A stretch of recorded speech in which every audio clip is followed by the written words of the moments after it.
നമസ്കാരം. പകൽ വാർത്ത ആരംഭിക്കുകയാണ്. തലക്കെട്ടുകൾ. ശബരിമല സ്വർണ്ണക്കൊള്ളയിൽ അന്വേഷണം കഴിഞ്ഞ വർഷത്തെ ഇടപാടുകളിലേക്കും. ദ്വാരപാലക സ്വർണ്ണപ്പാളികൾ മരാമത്ത് വിഭാഗത്തെ അറിയിക്കാതെ കൊണ്ടുപോയത് SIT അന്വേഷിക്കുന്നു. PS പ്രശാന്ത് കുരുക്കിൽ 2019 ക്രമക്കേട് കഴിഞ്ഞ വർഷം നടന്നിട്ടില്ലെന്ന് ന്യായീകരണവുമായി മന്ത്രി VN വാസവൻ. അറിയാനുള്ള അവകാശം നമുക്കുമില്ല. ഇതാണ് അതിനകത്തെ വസ്തുത. ദേവസ്വം സ്പെഷ്യൽ കമ്മീഷണർ തന്നെ അദ്ദേഹം മറ്റു വഴികളിലൂടെ അറിയിച്ചിരുന്നില്ല. അല്ല, അദ്ദേഹം കോടതി വെച്ചിട്ടുള്ള ആളാണ്. അദ്ദേഹം പക്ഷെ അറിഞ്ഞിരുന്നില്ല. ഗവൺമെന്റ് പറഞ്ഞതല്ല. അദ്ദേഹം കോടതി വെച്ചിട്ടുള്ള ആളാണ്. ഗവൺമെന്റ് ഏതെങ്കിലും കാര്യങ്ങളാണെങ്കിൽ അദ്ദേഹം അറിയിക്കേണ്ടത് ഗവൺമെന്റ് അറിയിക്കുക. അത്തരം കാര്യങ്ങൾ 2019 സ്വർണ്ണക്കൊള്ളയ്ക്ക് ദേവപ്രശ്നവും മറയാക്കി.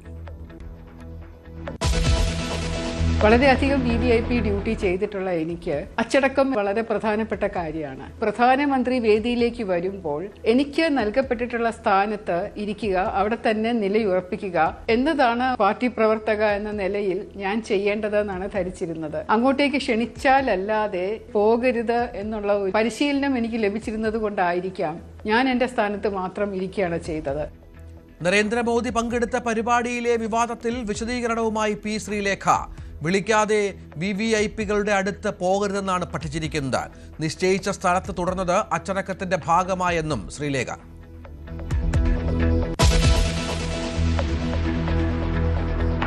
ശ്രീധരന്റെ അതിവേഗ റെയിൽ പാതയിൽ കണ്ണൂരിൽ നിന്ന് തിരുവനന്തപുരം എത്താൻ 3.5 മണിക്കൂർ. 5 മിനിറ്റ് ഇടവേളയിൽ ട്രെയിൻ. 25 കിലോമീറ്റർ ഇടവിട്ട് സ്റ്റേഷനുകൾ. മണിക്കൂറിൽ പരമാവധി 200 കിലോമീറ്റർ വരെ വേഗത. DPR തയ്യാറാക്കാൻ DMRCയെ ചുമതലപ്പെടുത്തിയെന്ന് ശ്രീധരൻ.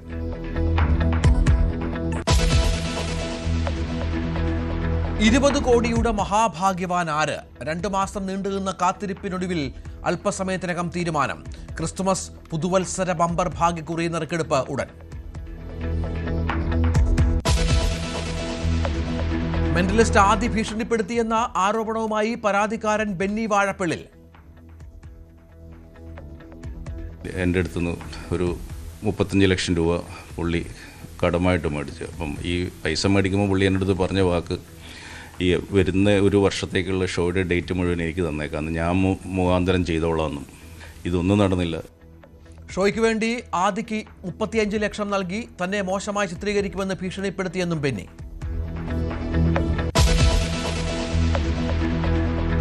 വിഴിഞ്ഞം തുറമുഖത്തിന് 2ാം ഘട്ട നിർമ്മാണ പ്രവർത്തനങ്ങൾക്ക് ഇന്ന് ഔദ്യോഗിക തുടക്കം. ചിലവഴിക്കുക 10,000 കോടി.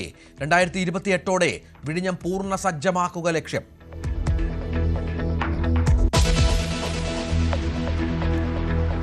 രാഹുൽ മാങ്കൂട്ടത്തിൽ ഹാജരാക്കിയ ശബ്ദരേഖയിൽ ശാസ്ത്രീയ പരിശോധന വേണമെന്ന് പ്രോസിക്യൂഷൻ. ജാമ്യാപേക്ഷയിൽ വിധി പറയുന്നത് മാറ്റി. പത്തനംതിട്ട ജില്ലാ സെഷൻസ് കോടതി ഈ മാസം 28-ന് വിധി പറയും.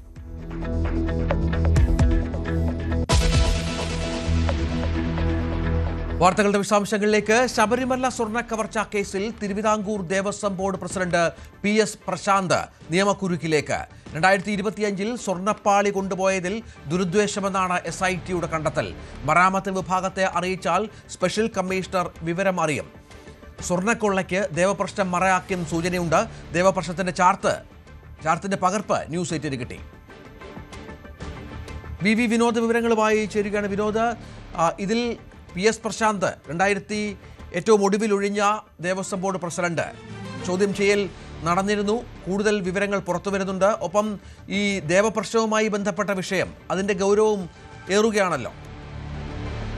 രഞ്ജിത്ത്, 2025 അതായത് കഴിഞ്ഞ വർഷം ഈ സ്വർണ്ണപ്പാളികൾ കൊണ്ടുപോയത് ദുരുദ്ദേശപരമെന്നാണ് SITയുടെ വിലയിരുത്തൽ. ദ്വാരപാലക ശില്പപാളികൾ കൊണ്ടുപോയത് മരാമത്ത് വിഭാഗത്തെ അറിയിച്ചിട്ടില്ല. ഈ നടപടി കൈക്കൊണ്ടത് ഹൈക്കോടതി ഈ വിവരം അറിയാതിരിക്കാൻ വേണ്ടിയെന്നാണ് ഒരു വിലയിരുത്തൽ. കാരണം മരാമത്ത് വിഭാഗത്തെ ഈ വിവരം അറിയിച്ചാൽ ഇത് സ്പെഷ്യൽ കമ്മീഷണർ അറിയും. അങ്ങനെയെങ്കിൽ സ്പെഷ്യൽ കമ്മീഷണർ ഈ വിവരം ഹൈക്കോടതി ദേവസ്വം ബെഞ്ചിനെ ഇത് അറിയിക്കുകയും ചെയ്യും. ഇത് ഒഴിവാക്കുന്നതിന് വേണ്ടിയാണ് ഇത്തരമൊരു നീക്കം നടന്നതെന്ന സൂചനകളാണ് പുറത്തു വരുന്നത്. ഇത് സംബന്ധിച്ച ചില മൊഴികൾ SITക്ക് ലഭിച്ചിട്ടുണ്ട്. തെളിവുകൾ ലഭിക്കുന്ന മുറയ്ക്ക് 2025 നീക്കത്തിലും കേസെടുക്കാനാണ് ഇപ്പോൾ ആലോചന. മുൻ പ്രസിഡന്റ് PS പ്രശാന്തിനെയും അംഗം അജികുമാറിനെയും ചോദ്യം ചെയ്തേക്കും. 2025 ഇടപാടുകൾ മൊത്തം നിയന്ത്രിച്ചത് ഉണ്ണികൃഷ്ണൻ പോറ്റിയാണെന്ന വിവരം ഇതിനകം തന്നെ പുറത്തു വന്നിരുന്നു. അതോടൊപ്പം തന്നെ ഈ പാളികൾ കൊടുത്തുവിടുന്നതിന് ബോർഡിലെ ഉന്നതൻ ഇടപെട്ടെന്ന മൊഴിയുണ്ട്. 2025 നടന്നത് 2019 കൊള്ള മറയ്ക്കാനുള്ള നീക്കമാണെന്ന സൂചനകളും പുറത്തു വരുന്നു. മാത്രമല്ല, ശബരിമലയിൽ നടന്ന ദേവപ്രശ്നം സ്വർണ്ണ കൊള്ളയ്ക്ക് മറയാക്കി എന്ന വിവരങ്ങൾ കൂടിയുണ്ട്. 2018 ജൂൺ 15 അഷ്ടമംഗല ദേവപ്രശ്നം ശബരിമലയിൽ നടക്കുന്നത്. 2019 അതായത് തൊട്ടടുത്ത വർഷമാണ് ഇവിടെ നിന്ന് അമൂല്യ വസ്തുക്കൾ കടത്തിക്കൊണ്ട് പോകുന്നത്. ഈ ദേവപ്രശ്നത്തിന്റെ ചാർത്താണ് നമ്മളിപ്പോൾ പുറത്തുവിടുന്നത്. ഇതിൽ പറയുന്നത് ശ്രീകോവിൽ വാതിലിലും കട്ടളയിലും വൈകല്യമുണ്ടെന്നാണ് ഈ ദേവപ്രശ്നത്തിൽ പറയുന്നത്. അതോടൊപ്പം അയ്യപ്പന്റെ യോഗദണ്ഡിലും രുദ്രാക്ഷത്തിലും വൈകല്യമുണ്ട്. 2019 ഇതേ തുടർന്ന് വാതിലും കട്ടളയും മാറ്റുകയും അതിന്റെ മറവിൽ സ്വർണ്ണക്കൊള്ള നടന്നു വന്നതുമാണ് വസ്തുത.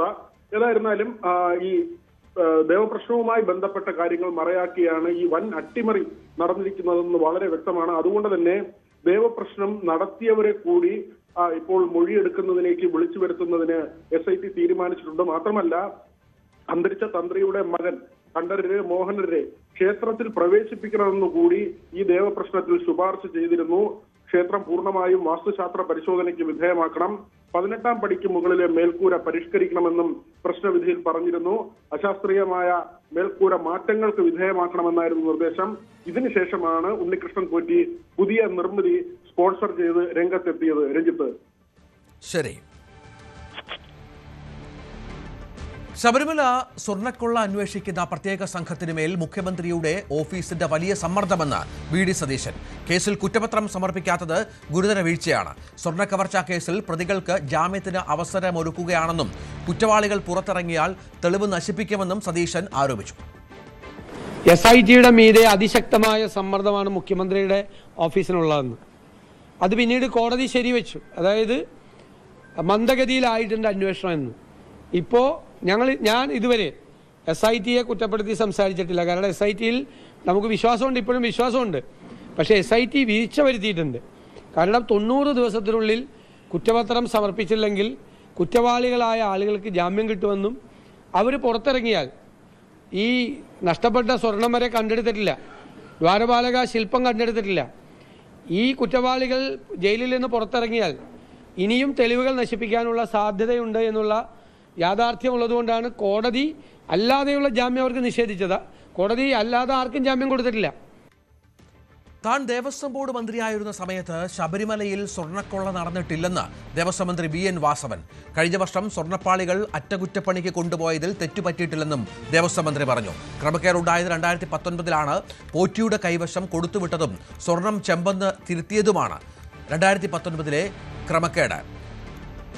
ന്യൂസ് 18നോടാണ് ഇക്കാര്യം അദ്ദേഹം പറഞ്ഞത്. ന്യൂസ് 18 സീനിയർ എഡിറ്റർ മഞ്ജുഷ് ഗോപാലുമായി നടത്തിയ അഭിമുഖത്തിൽ ഇക്കാര്യം അദ്ദേഹം വ്യക്തമാക്കുകയായിരുന്നു. ഞാൻ ചോദിച്ചോട്ടെ, ഇപ്പോൾ കഴിഞ്ഞ വർഷം 2025 സെപ്റ്റംബറിലാണല്ലോ ഈ ദ്വാരപാലക സ്വർണ്ണപ്പാളികൾ അവിടെ നിന്ന് അറ്റകുറ്റപ്പണിക്ക് വേണ്ടി ചെന്നൈയിലേക്ക് കൊണ്ടുപോയത്. അത് ദേവസ്വം സ്പെഷ്യൽ കമ്മീഷണർ അറിയുകയും അദ്ദേഹം ഹൈക്കോടതിയിലേക്ക് റിപ്പോർട്ട് നൽകുകയും ചെയ്തു. അത് ഹൈക്കോടതി അറിഞ്ഞതോടുകൂടിയാണ് ഈ സംഭവം വെളിയിൽ വന്നത്. ദേവസ്വം വകുപ്പിന് ഞാൻ പേഴ്സണലായിട്ട് ചോദിക്കുകയാണ്, താങ്കൾക്ക് ഇതേക്കുറിച്ച് ഒരു അറിവും ഉണ്ടായിരുന്നില്ല? നമുക്ക് അങ്ങനെ അറിയേണ്ട കാര്യമില്ല. അവിടെ ഏതെങ്കിലും തരത്തിലുള്ള റിപ്പയറിങ്ങോ അവിടെ ഏതെങ്കിലും തരത്തിലുള്ള പൂജാകർമ്മങ്ങളോ ഇതൊക്കെ നടക്കുന്നത് അവിടുത്തെ തന്ത്രികളുടെ നിർദ്ദേശം അനുസരിച്ച് ദേവസ്വം ബോർഡ് ചെയ്തു കൊടുക്കലാണ് അവരുടെ ധർമ്മം. അത് ഗവൺമെന്റിനെ അറിയിക്കേണ്ട ബാധ്യത അവർക്കുമില്ല, അറിയാനുള്ള അവകാശം നമുക്കുമില്ല. ഇതാണ് അതിനകത്തെ വസ്തുത. ദേവസ്വം സ്പെഷ്യൽ കമ്മീഷണർ തന്നെ അദ്ദേഹം മറ്റു വഴികളിലൂടെ അറിയിച്ചിരുന്നില്ല. അല്ല, അദ്ദേഹം കോടതി വെച്ചിട്ടുള്ള ആളാണ്. അദ്ദേഹം പക്ഷെ അറിഞ്ഞിരുന്നില്ല. ഗവൺമെന്റ് പറഞ്ഞതല്ല, അദ്ദേഹം കോടതി വെച്ചിട്ടുള്ള ആളാണ്. ഗവൺമെന്റ് ഏതെങ്കിലും കാര്യങ്ങളാണെങ്കിൽ അദ്ദേഹം അറിയിക്കേണ്ടത് ഗവൺമെന്റ് അറിയിച്ച് അത്തരം കാര്യങ്ങൾ. അത് ശരിയാണ്. പക്ഷെ എങ്കിലും അദ്ദേഹവുമായിട്ടും ഒന്നും ഒരു ആശയവിനിമയം നടത്തേണ്ട ആവശ്യമില്ല. അല്ല, സർക്കാരിന് അതിനകത്തൊരു ബന്ധവും ബാധ്യതയും ഇല്ല. ഒരു കാര്യത്തിലും അവർക്ക് ശമ്പളം കൊടുക്കുന്നില്ല, അവരിവിടുന്ന് ശമ്പളം പറ്റുന്നില്ല, നമ്മൾ വെച്ച ആളല്ല. അതൊക്കെ കോടതി പറഞ്ഞ് ഒഴിയുമെങ്കിലും അവിടെയുള്ള ഒരു ധാർമ്മികത എന്നൊരു ഘടകം, നിങ്ങൾ പറയുന്ന ഒരു ധാരണയില്ലായ്മ നിങ്ങൾക്ക്. 500 പവൻ അവിടെ നിന്ന് മോഷണം പോയിട്ട് ഇത് ദേവസ്വം വകുപ്പ് അറിഞ്ഞിട്ടില്ല, ദേവസ്വം മന്ത്രിക്ക് ഒരു ബോധ്യവുമില്ല, എനിക്കൊരു എന്റെ ബാധ്യതയില്ല എന്ന് പറയുമ്പോൾ അതിനോട് ചോദിക്കും. നിങ്ങൾ വീണ്ടും ഒരു വിവരക്കേട് പറയുന്നു. 500 പവൻ പോയെന്ന് പറയുന്നത് എപ്പോഴാണ്? 2017, 2019. 2019 ഈ കാലഘട്ടത്തിലൊന്നും ഞാൻ മന്ത്രി അല്ല. ഞാൻ പറഞ്ഞു, ഇപ്പൊ ഞാൻ ഈ അടുത്ത കാലത്തിലെ ഒരു വർഷമാകുന്നേ ഉള്ളൂ. അന്ന് ഈ മന്ത്രി ഇത് അറിഞ്ഞിരിക്കണം എന്നൊരു നിർബന്ധവുമില്ല. കാരണം പിന്നെ അവിടുത്തെ തന്ത്രിയാണ് ഇത് കൊടുത്തുവിടുന്നത്, ഇതിന് കത്ത് കൊടുക്കുന്നത്. തന്ത്രി കൊടുത്തുവിടുന്നു, ചുവന്നുകൊണ്ട് പോകുന്നത് ഉണ്ണികൃഷ്ണൻ പോറ്റി അതുമായി ബന്ധപ്പെട്ട ആളുകൾ. തന്ത്രിക്ക് ഇഷ്ടമുള്ളവരുടെ അരികിലാണ് ഇത് കൊണ്ടുപോയി ബാക്കി സ്വർണം ഉരുക്കുന്നതും മാറ്റുന്നതും വേർപെടുത്തുന്നതുമെല്ലാം. ഇത് നടന്നിട്ടുള്ളത് 2017 2019 നടന്നിട്ടുള്ളത്. അന്ന് കടകംപള്ളി സുരേന്ദ്രനാണ് മന്ത്രി. അപ്പോൾ അദ്ദേഹം ഇത് സംബന്ധിച്ച് ഒരു വിഷയത്തിലും ഇടപെട്ടില്ല എന്ന് അദ്ദേഹം മൊഴി കൊടുത്തിട്ടുണ്ട്. അതിലാകെ പോയിട്ട് അറിയാവുന്നത് ഈ തിരുവനന്തപുരംകാരൻ എന്ന രൂപത്തിൽ വിളിച്ചപ്പോൾ ഏതോ കാര്യത്തിന് വേണ്ടി പോയി എന്നാണ് അദ്ദേഹം വിശദീകരിച്ചത്. പറഞ്ഞതല്ല, എനിക്ക് വേറൊന്നും അറിയില്ല. മറിച്ച് നിയമപരമായി നിങ്ങൾ പറയുന്ന പോലെ ഒരു കാര്യത്തിലും മന്ത്രി അറിയേണ്ടതില്ല. അത് ദേവസ്വം ബോർഡിന്റെ പൂർണ്ണ അധികാരമാണ് അവിടെ കൊണ്ടുപോകുന്നത്. അതിന്റെ എല്ലാ അർത്ഥത്തിലുള്ള സേഫ്റ്റി പ്രിക്കോഷൻസോട് കൂടി ഇത് കൊണ്ടുപോകാനും പറ്റുള്ളൂ. അങ്ങനെയാണ് ഇവർ ഈ പുതിയ 2024 കൊണ്ട്. അതുകൊണ്ടാണ് ഇതിന് വേറെ തർക്കമില്ലാതെ വന്നത്, കോടതി അംഗീകരിച്ചു. അപ്പോൾ ഈ കാര്യത്തെ സംബന്ധിച്ചോളം 2019 കൊണ്ടുപോയപ്പോൾ ഇങ്ങനെ ഫോട്ടോ എടുക്കുകയോ അല്ലെങ്കിൽ മഹസർ തയ്യാറാക്കുകയോ അല്ലെങ്കിൽ കൂടെ സുരക്ഷാ ഉദ്യോഗസ്ഥന്മാരെ അയക്കുകയോ ചെയ്തിരുന്നില്ലെന്ന് മാത്രമല്ല, ഉണ്ണികൃഷ്ണൻ പോറ്റിയുടെ കൈ കൊടുത്തുവിട്ടു എന്നുള്ളതാണ് ആ കാര്യത്തിൽ പെശക് അന്നത്തെ ബോർഡ് ചെയ്തിട്ടുള്ള കാര്യങ്ങളെ കുറിച്ച് പറഞ്ഞത്. അപ്പോൾ 2024-25 ഉണ്ടായിട്ടില്ല. അതുണ്ടാകാത്തതെന്നു വെച്ചാൽ നേരത്തെ തന്നെ ബന്ധപ്പെട്ട ഉദ്യോഗസ്ഥന്മാരെയും തന്ത്രിയെയും അതുപോലെ തന്നെ വിജിലൻസ് ഓഫീസറെയും എല്ലാം സാക്ഷി നിർത്തി നന്നായി വീഡിയോ എടുത്ത് കൃത്യമായി അളന്ന് തിട്ടപ്പെടുത്തി മഹസർ തയ്യാറാക്കി കൊണ്ടുപോയ വഴിക്ക് ഈ സുരക്ഷാ ഉദ്യോഗസ്ഥന്മാരെല്ലാം അവരുടെ സാന്നിധ്യത്തിൽ തന്നെ വാഹനത്തിൽ സുരക്ഷാ സമയത്തോട് കൊണ്ടുപോയി. താങ്കൾ മന്ത്രിയായ സമയത്ത് അതെ അങ്ങനെയാണ്. അത് ഞാൻ അറിയേണ്ട കാര്യമില്ല. അതും അവർ തന്നെയാണ് ചെയ്തത്. അവർ കൊടുത്ത മൊഴിയാണ് പറഞ്ഞത്. അവർ വിശദീകരിച്ച കാര്യം അവരങ്ങനെ കൊണ്ടുപോയി തിരിച്ചത് കോടതിയിൽ അവരങ്ങനെ തന്നെ എഴുതി കൊടുത്തിട്ടുണ്ട്. പക്ഷെ അത് തെറ്റാണെന്ന് കോടതി പറഞ്ഞു. 2024-25 കാലഘട്ടത്തിൽ സംഭവിച്ചത് 2019 എന്ത് സംഭവിച്ചോ അതിനെ റെഗുലറൈസ് ചെയ്യുവാനുള്ള ശ്രമമാണ്. നിങ്ങൾ വായിച്ചു 2024-25 അനാവശ്യ ധൃതി കാട്ടിയെന്നാണ് ഹൈക്കോടതി പറഞ്ഞത്. ഇങ്ങനെ എന്തിനാ അതൊരു പരിശോധിക്കാനാണ് പറഞ്ഞിരിക്കുന്നത്, അല്ലാതെ കാട്ടിയെന്നല്ല പറഞ്ഞു. ഇങ്ങനെ ധൃതി കാട്ടി മണ്ഡല മകരവിളക്ക് 2024-25 കാലഘട്ടത്തിൽ കൊണ്ടുപോയത് 2024-25 കാലഘട്ടത്തിൽ കൊണ്ടുപോയി പരിശോധിക്കുക ഇതിലുണ്ടോ എന്ന കാര്യം പരിശോധിക്കാൻ തന്നെ പറഞ്ഞു. അത് വേണം നമ്മൾ എഴുതി കൊടുത്തു. പരിശോധനയിലേക്ക് പോകുന്നില്ല. എഴുതി കൊടുത്തു. നിങ്ങൾ പറഞ്ഞത് തെറ്റാണത്. ഞങ്ങൾ എഴുതി കൊടുത്തിട്ടുള്ളത് ആ പരിശോധനയ്ക്ക് പോയി ദേവസ്വം ബോർഡിന്റെ മൊഴിയൊക്കെ പോയി എടുത്തല്ലോ. അവർ ചോദ്യം ചെയ്തല്ലോ. ഒന്നും കണ്ടെത്തിയില്ല. കൃത്യമായ തൂക്കമുണ്ട്, കൃത്യമായി മുഴുവൻ വീഡിയോയിലുണ്ട്. ഈ വിഷയത്തെ സംബന്ധിച്ചുള്ള മാറ്റമില്ലെന്നാണ് അവർ മൊഴി കൊടുത്തിരിക്കുന്നത്. അതുപോലെ തന്നെ ഇവർ കണ്ടെത്തിയതും അത് മുഴുവൻ വീഡിയോ ചിത്രീകരണമാണ്. പക്ഷെ നിയമത്തിന്റെ വഴിയെ പോകണമെങ്കിൽ അവിടെ എന്തുകൊണ്ടാണ് ആ സന്നിധാനത്ത് വെച്ച് അറ്റകുറ്റപ്പണികൾ നടത്താത്തത്? മാനുവലനുസരിച്ച് സന്നിധാനത്ത് തന്നെ അത് അവരോട് ചോദിക്കേണ്ട കാര്യമാണ്, ഞാൻ ചെയ്യുന്ന കാര്യമല്ല. അങ്ങനെ വരുമ്പോൾ ആ സമയത്ത് മന്ത്രിക്ക് ഉത്തരവാദിത്തമില്ല ഇല്ലേ? ഞാൻ പറയുന്നത് ഈ വിഷയത്തിൽ എവിടെയെങ്കിലും ഡേ ടു ഡേ ബിസിനസ്സിലോ ഇതെടുത്തുകൊണ്ട് പോയി ചെയ്യുന്ന കാര്യത്തിലോ ഒന്നും നമ്മളെ അറിയിക്കുന്നില്ല. നമുക്കറിയാനുള്ള അവകാശമില്ല, നിയമപരമായി ഇടപെടാനുള്ള അവകാശമില്ല. അവിടെ മറ്റേതെങ്കിലും തരത്തിൽ കുഴപ്പമുണ്ടെന്നെങ്കിലും പരാതി തന്നാൽ അപ്പോൾ ഇടപെടുന്ന രൂപത്തിലേക്ക് നമുക്ക് വരാനുള്ള അവകാശത്തിൽ. അതായത് അവരെന്ത് വേണേലും കാണിച്ചോട്ടെ എന്ന് പറഞ്ഞാണ് ഈ ദേവസ്വം ഉദ്യോഗസ്ഥരെയും ഈ മന്ത്രിസഭയാണല്ലോ അപ്പോയിന്റ് ചെയ്യുന്നത് ഈ പറയുന്ന തിരുവിതാംകൂർ ദേവസ്വം ബോർഡ് പ്രസിഡന്റിനെയും. അവരെന്ത് വേണമെങ്കിലും കാണിച്ചോട്ടെ എന്നുള്ളതാണ്. നിങ്ങളുടെ ചോദ്യത്തിന് പ്രസക്തി ഇല്ലാതെ വരിക. എത്ര പ്രാവശ്യം നിങ്ങളോട് പറഞ്ഞു ദേവസ്വം ബോർഡിന് പരമാധികാരമാണ്. ആ പരമാധികാരത്തിൽ അവർ ചെയ്യുന്ന കാര്യത്തിൽ ഇന്റർഫിയർ ചെയ്യാനോ അവരിങ്ങോട്ട് വന്ന് ചോദിച്ച് എവിടെ കൊണ്ടുപോകണം ചോദിക്കാനോ ഒന്നും അവർക്ക് ബാധ്യതയില്ല. നിയമം അതാണ് എഴുതി വെച്ചിരുന്നെങ്കിൽ പിന്നെ അങ്ങനെ തന്നെ നിങ്ങൾ വീണ്ടും പറഞ്ഞതെന്ന് പറഞ്ഞു. അങ്ങനെയാണ് ഈ മാനുവൽ എഴുതിയേക്കുന്നത്.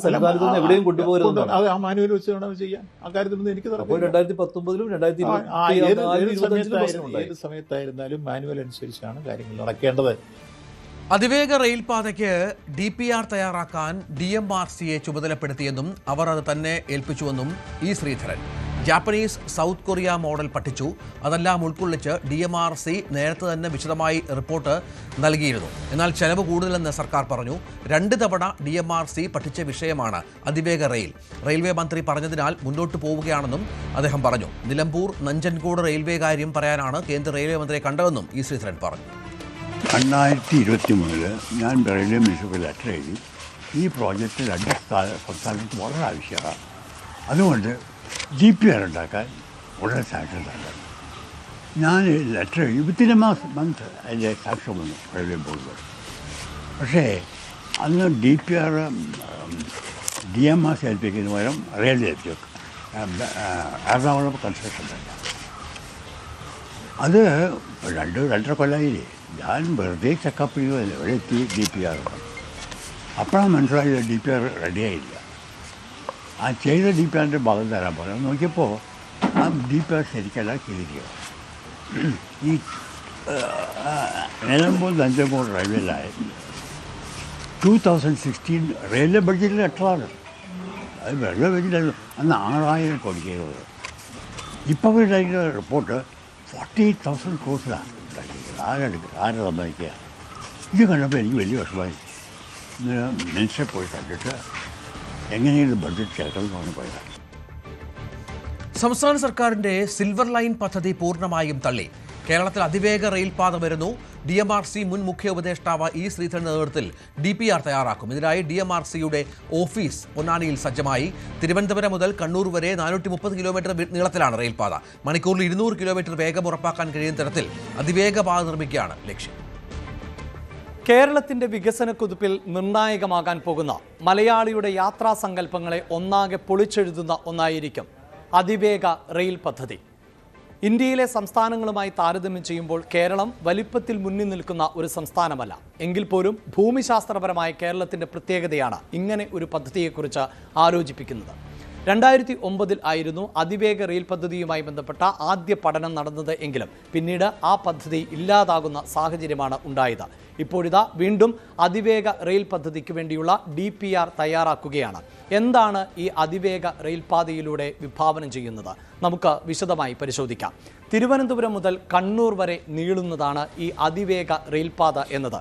അതായത് ഏകദേശം 430 കിലോമീറ്റർ. തിരുവനന്തപുരത്ത് നിന്ന് ഒരാൾ കണ്ണൂരിലേക്ക് യാത്ര ആരംഭിച്ചാൽ ആ യാത്ര ആരംഭിച്ച് 3 മണിക്കൂറും 50 മിനിറ്റും പിന്നിടുമ്പോൾ അയാൾക്ക് തിരുവനന്തപുരത്ത് നിന്ന് കണ്ണൂരിൽ എത്താം. കണ്ണൂരിൽ നിന്ന് തിരുവനന്തപുരത്തേക്കുള്ള യാത്രാ സമയവും 3 മണിക്കൂറും 50 മിനിറ്റും എന്നതാണ്. ഇവിടെ എടുത്തു പറയേണ്ടത്, നിലവിൽ വന്ദേ ഭാരത് ട്രെയിനുകൾ ആണ് കേരളത്തിൽ അതിവേഗ സർവീസുകൾ നടത്തുന്നത് എങ്കിൽ ആ വന്ദേ ഭാരതിനേക്കാൾ വേഗതയിൽ ഉള്ള സർവീസുകൾ ആയിരിക്കും അതിവേഗ റെയിൽ പദ്ധതിയുടെ ഭാഗമായി നടക്കാൻ പോകുന്നത്. അതായത് 1 മണിക്കൂറിൽ 200 കിലോമീറ്റർ പിന്നിടുന്ന തരത്തിൽ ആയിരിക്കും അതിവേഗ റെയിൽ പദ്ധതി നടപ്പിലാക്കാൻ പോകുന്നത്. ഇവിടെ കുറച്ചുകൂടി വിശദമായി പരിശോധിക്കുമ്പോൾ തിരുവനന്തപുരത്ത് നിന്ന് ആരംഭിക്കുന്ന ട്രെയിൻ കൊച്ചിയിലേക്ക് എത്തുന്നതിന് 1 മണിക്കൂറും 20 മിനിറ്റും മാത്രമാണ് സമയം വേണ്ടിവരിക എന്നതാണ്. തിരുവനന്തപുരത്ത് നിന്ന് കോഴിക്കോടേക്ക് യാത്ര പുറപ്പെടുമ്പോൾ അവിടെ 2 മണിക്കൂർ 30 മിനിറ്റ് കൊണ്ട് തിരുവനന്തപുരത്ത് നിന്ന് ഒരാൾക്ക് ഈ റെയിൽ സർവീസിലൂടെ കോഴിക്കോട്ടേക്ക് എത്തിപ്പെടാൻ സാധിക്കും. തിരുവനന്തപുരത്ത് നിന്ന് കണ്ണൂരിലേക്ക് നേരത്തെ സൂചിപ്പിച്ചതുപോലെ തന്നെ 3 മണിക്കൂറും 50 മിനിറ്റും എന്നതാണ്. 2009 ഈ സാധ്യതാ പഠനം നടത്തുമ്പോൾ 14 സ്റ്റേഷനുകളെക്കുറിച്ചാണ് ആലോചിച്ചിരുന്നത് എങ്കിൽ തിരുവനന്തപുരം മുതൽ കണ്ണൂർ വരെ പിന്നിടുമ്പോൾ 22 സ്റ്റേഷനുകൾ ആണ് ഈ പദ്ധതിയുടെ ഭാഗമായി ഇപ്പോൾ വിഭാവനം ചെയ്യുന്നത് എന്നതാണ് എടുത്തു പറയേണ്ടത്. തുടക്കത്തിൽ ഈ സർവീസ് ആരംഭിക്കുമ്പോൾ ഓരോ ട്രെയിനുകളിലെയും കോച്ചുകളുടെ എണ്ണം എന്നത് 8 കോച്ചുകൾ എന്നതായിരിക്കും. ഒപ്പം 560 യാത്രക്കാർക്കാണ് ഈ സർവീസിലൂടെ സഞ്ചരിക്കാൻ സാധിക്കുക. ഏറ്റവും എടുത്തു പറയേണ്ടത് 5 മിനിറ്റ് ഇടവേളയിൽ സർവീസ് ഉണ്ടാകും എന്നതാണ്. ഒരു പക്ഷേ ഇതിൽ ചില മാറ്റങ്ങളൊക്കെ ഉണ്ടായേക്കാം. എങ്കിൽ പോലും തിരുവനന്തപുരത്ത് നിന്ന് കണ്ണൂരിലേക്ക് 5 മിനിറ്റ് ഇടവേളയിൽ സർവീസ് എന്ന് പറയുമ്പോൾ 1 മണിക്കൂറിൽ 12 സർവീസുകളോളം വരുന്ന സാഹചര്യം ഉണ്ടാകുന്നു. തിരിച്ചും ആ രീതിയിലുള്ള സർവീസ് ആണ് ഉണ്ടാകുന്നത്.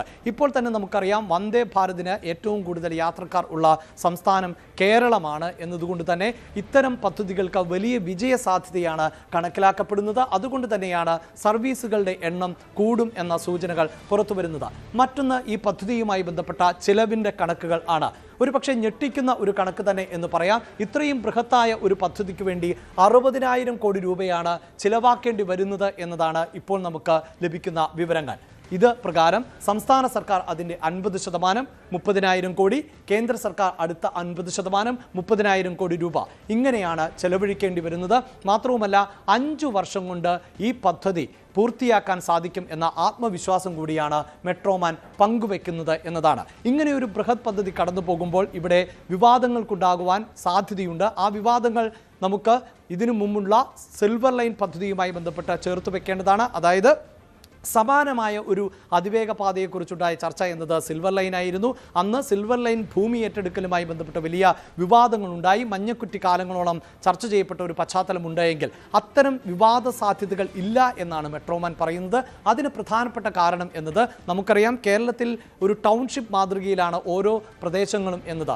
ഓരോ പ്രദേശത്തും അധികം ആളുകൾ അധിവസിക്കുന്ന ജനവാസ കേന്ദ്രങ്ങൾ അല്ലെങ്കിൽ നഗര കേന്ദ്രീകൃതമാകുന്ന ഇടങ്ങളുണ്ട്. ആ ഇടങ്ങളിലൂടെ കൂടിയാണ് ഈ പാത കടന്നു പോകുന്നത് പോകുന്നത് എന്നതുകൊണ്ട് തന്നെ ആളുകൾ വിഭജിക്കപ്പെട്ടു പോകില്ലേ എന്ന സംശയം, കേരളം തന്നെ വിഭജിക്കപ്പെടുന്ന ഒരു സാഹചര്യം ഉണ്ടാകില്ലേ എന്ന സംശയമുണ്ടാകാം. എന്നാൽ ഇവിടെ എടുത്തു പറയേണ്ടത് 70% ജനവാസ മേഖലകളിലൂടെ കടന്നു പോകുന്നത് എലിവേറ്റഡ് പാത എന്ന നിലയിൽ ആയിരിക്കും എന്നതാണ്. 20% ടണൽ പാതകളും ഉണ്ടാകും എന്നതാണ് എടുത്തു പറയേണ്ടത്. അതായത് ജനവാസ മേഖലകളെ സാരമായി ബാധിക്കാത്ത തരത്തിൽ ആയിരിക്കും ഈ പദ്ധതി വിഭാവനം ചെയ്യാൻ പോകുന്നത്. അതുമാത്രവുമല്ല, ഭൂമി ഏറ്റെടുക്കലുമായി എടുത്തു പറയേണ്ടത് ഈ എലിവേറ്റഡ് പാതകൾ എന്ന് പറയുമ്പോൾ തൂണുകളിൽ നിൽക്കുന്ന ഒരു പാത എന്ന് നമുക്ക് നിരീക്ഷിക്കാം. ഇപ്പോൾ തന്നെ എറണാകുളത്ത് നഗരത്തിലൂടെ പോകുന്ന മെട്രോ പാത എങ്ങനെയാണോ കടന്നു പോകുന്നത്, അപ്പോൾ സ്വാഭാവികമായും നിരവധി ആളുകളുടെ ഭൂമി ഏറ്റെടുക്കേണ്ടതായി വരും. ആ ഭൂമിയിലായിരിക്കും ഈ തൂണുകൾ നിർമ്മിക്കേണ്ടതായി വരുന്നത്. ഇവിടെ മുന്നോട്ട് വയ്ക്കുന്ന ഒരു സജഷൻ എന്നത് ഈ ഭൂമി നിർമ്മാണ പ്രവൃത്തികൾക്ക് വേണ്ടി ആദ്യഘട്ടത്തിൽ ഏറ്റെടുക്കും. അതിനുശേഷം ഈ ഭൂമിയുടെ ഉടമസ്ഥർക്ക് തന്നെ ആ ഭൂമി വിട്ടു നൽകും. അതായത് ഈ റെയിൽവേ കടന്നു പോകുന്ന റെയിൽവേ തൂണുകൾ ഉള്ള ഭൂപ്രദേശം അതാത് ഉടമകളുടേത് തന്നെയായി പിന്നീട് മാറും. അവിടെ കൃഷി ഉൾപ്പെടെയുള്ള എന്ത് ആവശ്യങ്ങളും നിറവേറ്റാം. വീടുകൾക്ക് മാത്രമാണ്, വീടുകളും മറ്റ് കെട്ടിടങ്ങളുമൊക്കെ നിർമ്മിക്കുന്നതിന് വേണ്ടി പ്രത്യേക അനുമതി നേടേണ്ട സാഹചര്യമുണ്ടാകും. അവിടെ ഒരു നിശ്ചിത ദൂരപരിധിയിൽ മാത്രമായിരിക്കും അത്തരം നിർമ്മാണ പ്രവൃത്തികൾ നടക്കുകയുള്ളൂ. മറ്റ് ഭൂപ്രദേശം ഈ നിർമ്മാണത്തിന് ശേഷം ഭൂമി ഉടമകൾക്ക് തന്നെ തിരിച്ചു നൽകുന്ന തരത്തിൽ ആയിരിക്കും ഭൂമി ഏറ്റെടുക്കൽ നടപടികളുമായി മുന്നോട്ടു പോവുക എന്നതാണ് എടുത്തു പറയേണ്ടത്. ഒപ്പം നേരത്തെ സൂചിപ്പിച്ചു കഴിഞ്ഞു, തുടക്കത്തിൽ 14 സ്റ്റേഷനുകൾ ആയിരുന്നുവെങ്കിൽ അതിപ്പോൾ 22 എന്ന നിലയിലേക്ക് ഉയർത്തുമ്പോൾ കഴിയുന്നത്ര ആളുകൾക്ക് ഈ റെയിൽവേയുടെ സേവനം ലഭ്യമാക്കുക എന്നതാണ് ലക്ഷ്യം വയ്ക്കുന്നത്. തിരുവനന്തപുരത്ത് നിന്ന് യാത്ര ആരംഭിക്കുമ്പോൾ തന്നെ തിരുവനന്തപുരം വിമാനത്താവളത്തിൽ മറ്റൊരു റെയിൽവേ സ്റ്റേഷൻ ഉണ്ടാകും. വർക്കല, കൊല്ലം, കൊട്ടാരക്കര, അടൂർ, ചെങ്ങന്നൂർ, കോട്ടയം എന്നിങ്ങനെ റെയിൽവേ സ്റ്റേഷനുകൾ ഉണ്ട്. ഒപ്പം വൈക്കം, എറണാകുളം ബൈപ്പാസ് എന്നിവയാണ് കേന്ദ്രീകരിക്കുന്നത്. അതായത് എറണാകുളത്ത് നഗരത്തിലൂടെ കടന്നു പോകുമ്പോൾ എല്ലാ മേഖലയിൽ നിന്നുമുള്ള ആളുകൾക്ക് ഇവിടേക്ക് എത്താൻ പറ്റും. ആലുവയും നെടുമ്പാശ്ശേരിയും മറ്റൊരു പ്രധാനപ്പെട്ട സ്റ്റേഷനുകൾ ആണ്. പ്രത്യേകിച്ച് വിമാനത്താവളം, നെടുമ്പാശ്ശേരി വിമാനത്താവളത്തിലേക്ക് കൂടി ആളുകൾക്ക് എത്തുന്നതിന് സൗകര്യപ്രദമാകുന്ന തരത്തിലായിരിക്കും അവിടെ റെയിൽവേ സ്റ്റേഷൻ ക്രമീകരിക്കുക. കുന്നംകുളം, എടപ്പാൾ, തിരൂർ, മലപ്പുറം അങ്ങനെ കൂടുതൽ ജനസാന്ദ്രതയുള്ള പ്രദേശങ്ങളിലൂടെയും ഈ ട്രെയിൻ സർവീസ് കടന്നു പോകും എന്ന് മാത്രവുമല്ല അവിടെയും സ്റ്റേഷനുകളുണ്ടാകും. കോഴിക്കോട്, കൊയിലാണ്ടി, വടകര, തലശ്ശേരി, കണ്ണൂർ എന്നിങ്ങനെയാണ് ഇപ്പോൾ സ്റ്റേഷനുകളും വിഭാവനം ചെയ്തിട്ടുള്ളത്. 5 വർഷത്തിനകം നിർമ്മാണ പ്രവൃത്തികൾ പൂർത്തിയാക്കി അതിവേഗ റെയിൽ യാഥാർത്ഥ്യമാക്കാം എന്ന ആത്മവിശ്വാസം പ്രകടിപ്പിക്കുമ്പോൾ ഒരു പക്ഷേ നമ്മുടെ സംസ്ഥാനത്ത് തന്നെ അത് വലിയ വികസന കുതിപ്പിന് തുടക്കം കുറിക്കും. അതോടൊപ്പം സൂചിപ്പിച്ചതുപോലെ മലയാളികളുടെ യാത്രാ സങ്കല്പങ്ങളിൽ കാതലായ മാറ്റവും വരും എന്ന് ഉറപ്പിക്കാം. സംസ്ഥാന സർക്കാരിന്റെ ചോദ്യങ്ങളുമായി ഇ ശ്രീധരൻ. കേരയിൽ ഉണ്ടാക്കാൻ 100 കോടി കേന്ദ്രത്തിൽ നിന്ന് വാങ്ങിയിട്ടുണ്ട്. അതെന്തായെന്ന് ഇ ശ്രീധരൻ ചോദിച്ചു. മഞ്ഞക്കുറ്റിയുടെ പേരിൽ എത്ര കേസുകൾ ഉണ്ടായി? സംസ്ഥാന സർക്കാരുമായി നിലവിലെ പദ്ധതി ചർച്ച ചെയ്തിട്ടില്ലെന്നും ഇ ശ്രീധരൻ പറഞ്ഞു.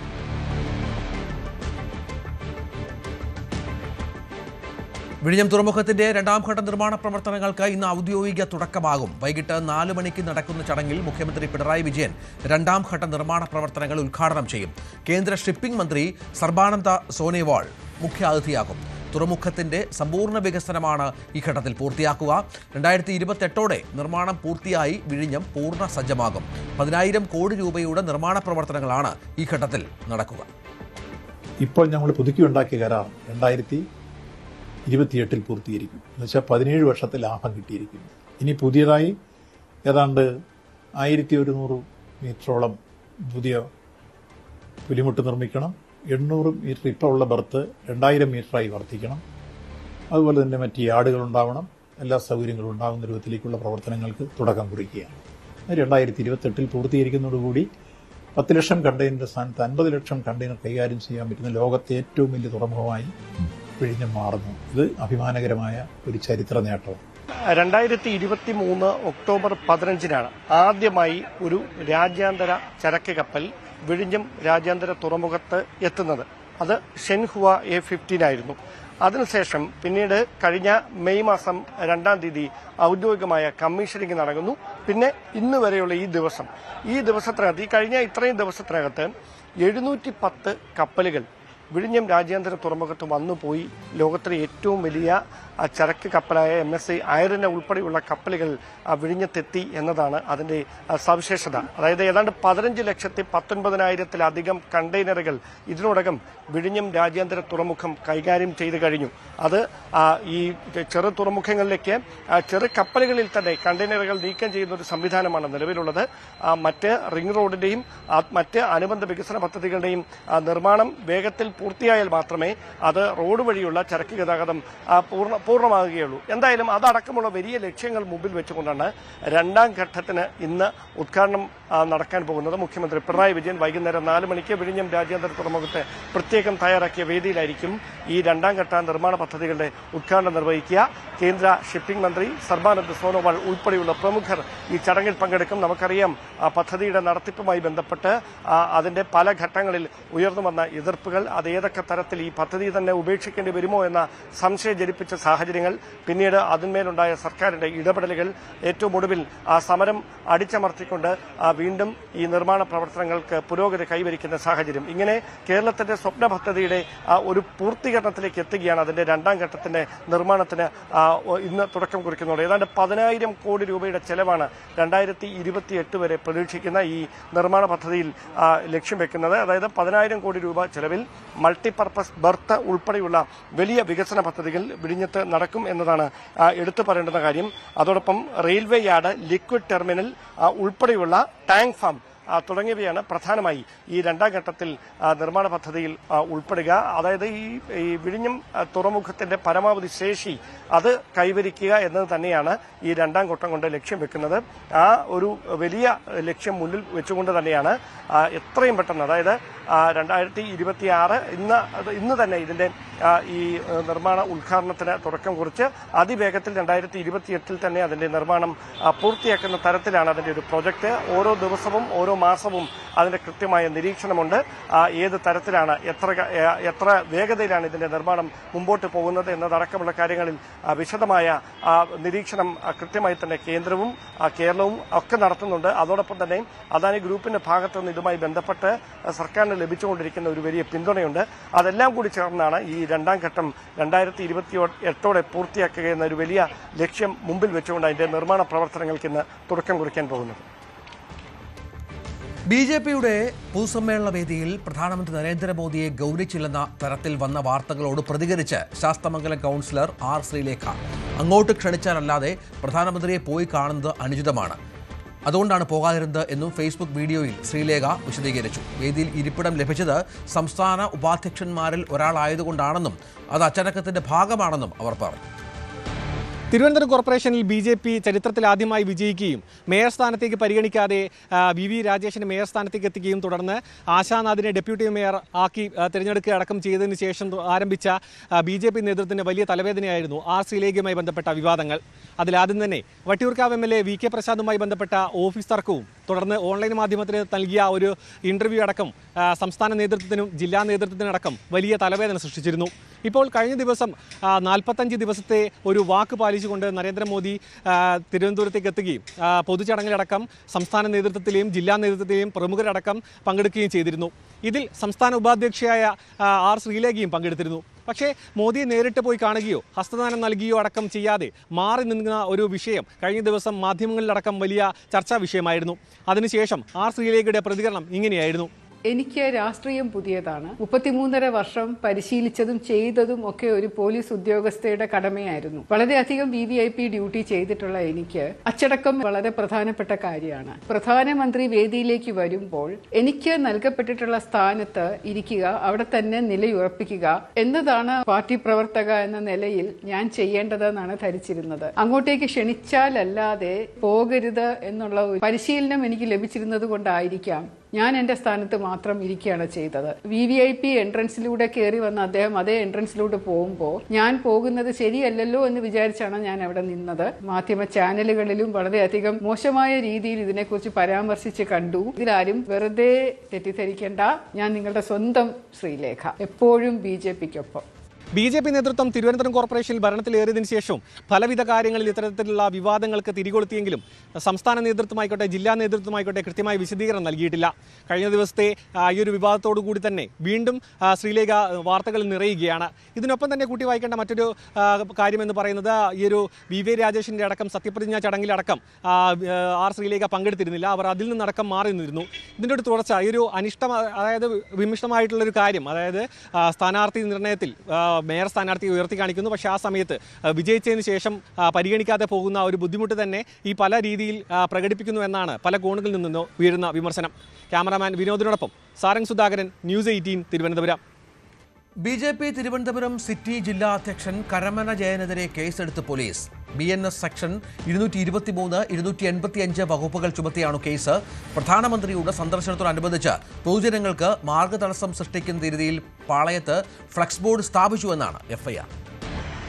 പൊതുജനങ്ങൾക്ക് ബുദ്ധിമുട്ടുണ്ടാകുന്ന വിധത്തിൽ പാളയം മുതൽ പുളിമൂട് വരെയുള്ള ഭാഗത്ത് ഫുട്പാത്ത് കയ്യേറി പ്രധാനമന്ത്രിയുടെ പരിപാടിയുമായി ബന്ധപ്പെട്ട ഫ്ലക്സ് ബോർഡ് സ്ഥാപിച്ചു എന്ന കുറ്റം ചൂണ്ടിക്കാണിച്ചുകൊണ്ടാണ് BJPയുടെ തിരുവനന്തപുരം സിറ്റി ജില്ലാ അധ്യക്ഷൻ കരമന ജയനെ പ്രതിയാക്കിക്കൊണ്ട് കന്റോൺമെന്റ് പോലീസ് FIR രജിസ്റ്റർ ചെയ്തിരിക്കുന്നത്. ഭാരതീയ ന്യായ സംഹിതയിലെ സെക്ഷൻ 223, 285 വകുപ്പുകൾ ചുമത്തിയാണ് കേസ് രജിസ്റ്റർ ചെയ്തിരിക്കുന്നത്. ഹൈക്കോടതിയുടെ വിധി നേരത്തെ നിലവിലുണ്ട്. പൊതുജനങ്ങൾക്ക് ബുദ്ധിമുട്ടുണ്ടാകുന്ന വിധത്തിൽ പൊതു ഇടങ്ങളിൽ, പ്രത്യേകിച്ച് ഫുട്പാത്തുകളിൽ ഫ്ലക്സ് ബോർഡുകൾ സ്ഥാപിക്കരുതെന്ന്. പക്ഷേ അതിന്റെ നഗ്നമായ ലംഘനം നടന്നിരിക്കുന്നു. പുളിമൂട് മുതൽ പാളയം വരെയുള്ള ഭാഗത്ത് പൊതുജനങ്ങൾക്ക് അസൗകര്യമുണ്ടാകുന്ന തരത്തിലാണ് ഈ ഫ്ലക്സ് ബോർഡുകൾ സ്ഥാപിച്ചത് എന്നതാണ് FIRൽ പറയുന്ന പരാമർശം. കഴിഞ്ഞ ദിവസമാണ് പ്രധാനമന്ത്രി നരേന്ദ്രമോദി പങ്കെടുത്ത BJPയുടെ 2 പ്രധാനപ്പെട്ട പരിപാടികൾ പുത്തരിക്കണ്ട മൈതാനത്ത് നടന്നത്. അതുമായി ബന്ധപ്പെട്ട് സ്ഥാപിച്ച ഫ്ലക്സ് ബോർഡുകളുമായി ബന്ധപ്പെട്ടാണ് ഇപ്പോൾ കന്റോൺമെന്റ് പോലീസ് കേസ് രജിസ്റ്റർ ചെയ്തിരിക്കുന്നത്. അത് രാഷ്ട്രീയമായി ഏത് തരത്തിലായിരിക്കും BJP ഇതിന് മറുപടി പറയുക എന്നതാണ് അറിയാനുള്ളത്. എന്തായാലും സ്വമേധയാണ് കന്റോൺമെന്റ് പോലീസ് വിഷയത്തിൽ കേസ് രജിസ്റ്റർ ചെയ്തിരിക്കുന്നത്. NDA പ്രവേശനം പാർട്ടി കൂട്ടായി എടുത്ത തീരുമാനമെന്നും 99% പാർട്ടി അംഗങ്ങളുടെയും പിന്തുണയുണ്ടെന്നും 2020 chief coordinator Sabu Jacob news 18 അഭിമുഖത്തിൽ പറഞ്ഞു. BJPയിൽ ചേരുകയല്ല, NDAയുടെ ഭാഗമാവുകയാണ് ചെയ്തതെന്നും അതിൽ ജാതിയും മതവും പ്രശ്നമല്ലെന്നും സാബു ജേക്കബ് പറഞ്ഞു. പാർട്ടിയിൽ നിന്നും വിട്ടുപോയവരെ കുറ്റം പറയില്ലെന്നും 100 പേർ ഒഴികെയെത്തുന്നു എന്നത് ആരും മറക്കരുതെന്നും അദ്ദേഹം പറഞ്ഞു. പലരും ചോദിക്കുന്ന ഒരു ചോദ്യമുണ്ട്, ഈ കാര്യം ഏകപക്ഷീയമായിട്ട് ഒരു വ്യക്തി അല്ലെങ്കിൽ പാർട്ടിയുടെ പ്രസിഡന്റ് എടുത്തതാണോ എന്ന്. കാരണം ഇത് കഴിഞ്ഞ ദിവസം ഇക്കാര്യത്തെപ്പറ്റി പുറലോകം അറിയുന്നത് തന്നെ ഇതിനു വേണ്ടിയിട്ടുള്ള പത്രസമ്മേളനം വിളിച്ച് ആ സമ്മേളനം നടക്കുന്നതിന് 15 മിനിറ്റ് മുമ്പാണ്. ഇത് 2020 പാർട്ടിയുടെ സംസ്ഥാന കമ്മിറ്റിയിലും ജില്ലാ കമ്മിറ്റിയിലുമെല്ലാം ചർച്ച ചെയ്ത് വളരെ മുമ്പ് തന്നെ തീരുമാനമെടുത്തുള്ളൊരു കാര്യമാണ്.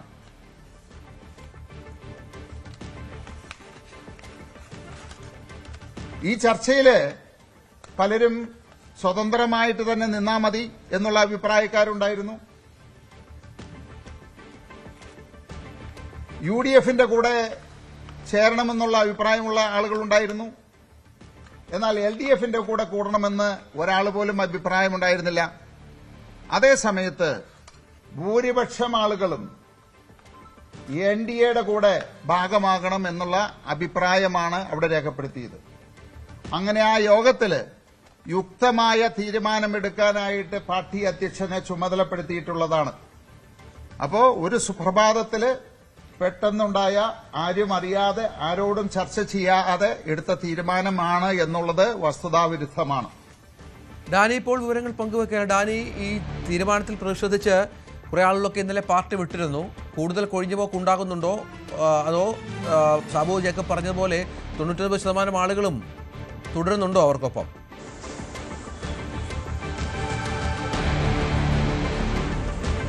രഞ്ജിത്ത്, ഇതിൽ കൂടുതൽ കൊഴിഞ്ഞുപോക്ക് എന്നത് തന്നെയാണ് മനസ്സിലാക്കാനായിട്ട് സാധിക്കുന്നത്. കാരണം ഇന്നലെയും കുറച്ചു പേര്, അത് നേരത്തെ വലിയ ഭാരവാഹിത്വങ്ങളിൽ ഉണ്ടായിരുന്നവർ, അതോടൊപ്പം തന്നെ തദ്ദേശ സ്വയംഭരണ സ്ഥാപനങ്ങളിൽ നേരത്തെ സ്ഥാനമാനങ്ങൾ വഹിച്ചിരുന്നവരടക്കം ഇന്നലെ വാർത്താ സമ്മേളനത്തിൽ പങ്കെടുത്തുകൊണ്ട് പറഞ്ഞു അവർക്കൊപ്പം മറ്റു പ്രവർത്തകരും കൂടി എത്തും. സാധാരണക്കാരായ പ്രവർത്തകർ പലപ്പോഴും ഇത്തരം ഈ വാർത്താ സമ്മേളനങ്ങളോ മറ്റു പലതോ വിളിച്ചുകൂട്ടി പ്രഖ്യാപിക്കേണ്ടതില്ല.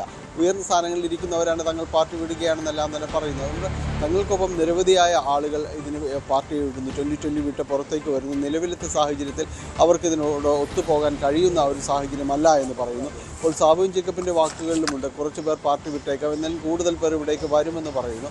പക്ഷേ നമ്മളിപ്പോൾ കാണുന്നത് കുറേയധികം പേർ 2020 വിട്ട് പുറത്ത് വരാനുള്ള സന്നദ്ധത പ്രകടിപ്പിക്കുകയാണ് ചെയ്യുന്നത്.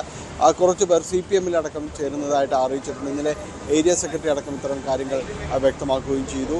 PV ശ്രീനിജൻ MLA, സ്ഥലം MLAയും ഇത്തരം കാര്യങ്ങൾ പറയുന്നുണ്ട്. കൂടുതൽ ആളുകൾ CPM-ലേക്കും വരുന്നുവെന്നെല്ലാം പറയുന്നുണ്ട്. അപ്പോൾ 2020-ക്ക് സ്വന്തം തട്ടകത്തിൽ ഒരു തിരിച്ചടി ഉണ്ടാകുന്നു എന്നത് ഒരു പരിധിവരെയെങ്കിലും വാസ്തവമാണ്. കാരണം ഒരു പുതിയ പാർട്ടിയെ അല്ലെങ്കിൽ ഒരു പുതിയ സഖ്യത്തെ ഉൾക്കൊള്ളാനായിട്ട് ഒപ്പം നിൽക്കുന്ന എത്ര പേർക്ക് കഴിഞ്ഞു എന്ന ഒരു ചോദ്യമായിട്ട് അവശേഷിക്കുന്നു. കാരണം ഇതിൽ പലരും തന്നെ ഈ തരം തങ്ങളിത് പാർട്ടി വിടുകയാണെന്ന് പറയുന്നത് കൊണ്ടാണിത്.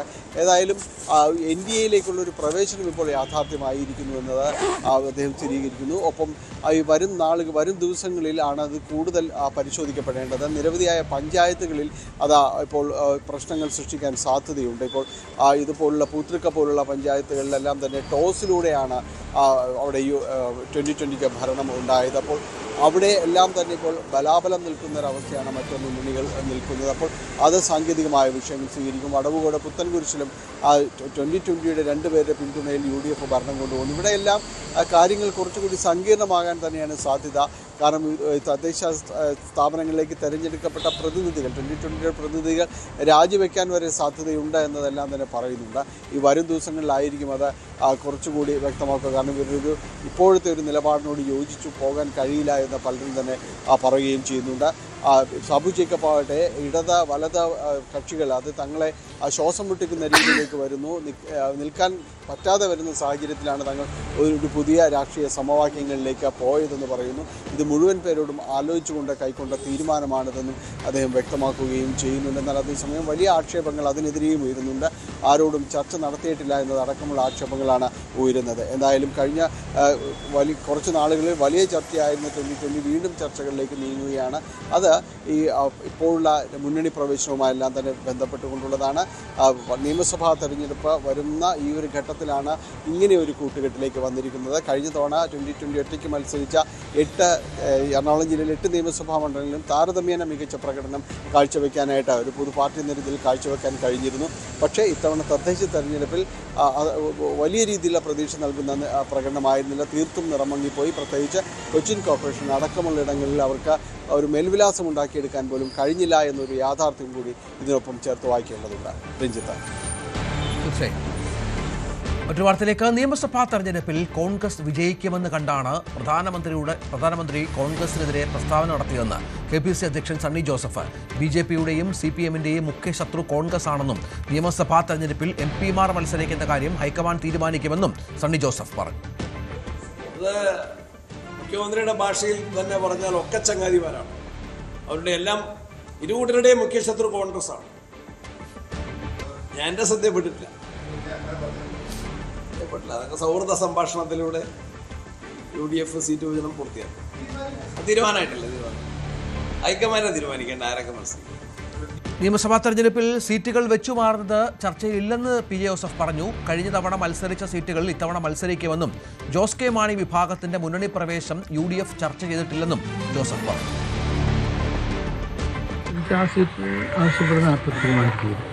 ചർച്ചയിൽ വരേണ്ട കാര്യങ്ങളാണ്. ഇതുവരെ ചർച്ച ചെയ്തിട്ടില്ല.